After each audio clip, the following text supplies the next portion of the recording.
रोपाए जय धनेवा बालम हमारे रोपाए जय धनेवा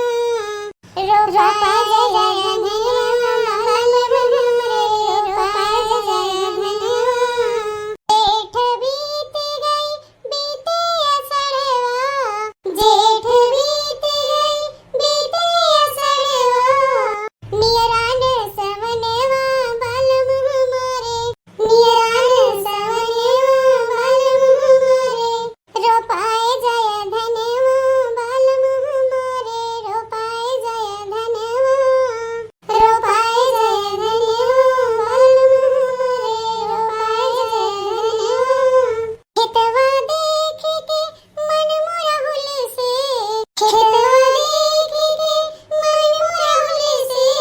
लहराए शिवनेवा बालम हमारे लहराए शिवनेवा बालम हमारे रोपाए जय धनेवा बालम हमारे रोपाए जय धनेवा रोपाए जय धनेवा बालम हमारे रोपाए जय धनेवा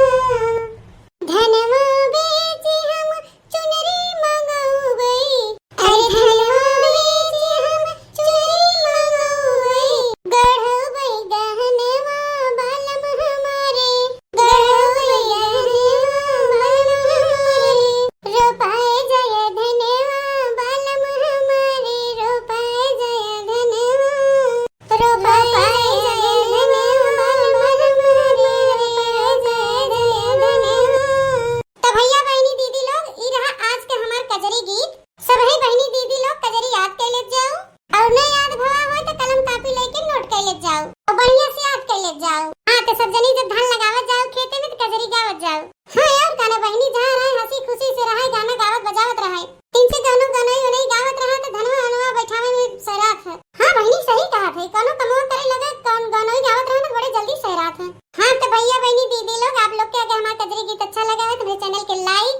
शेयर कमेंट जरूर करिए और ज्यादा से ज्यादा अपने नाते रिश्तेदारी में शेयर करिए और हाँ अगर हमारे चैनल पर नया हो बहनी दीदी लोग तो सब्सक्राइब जरूर करिए।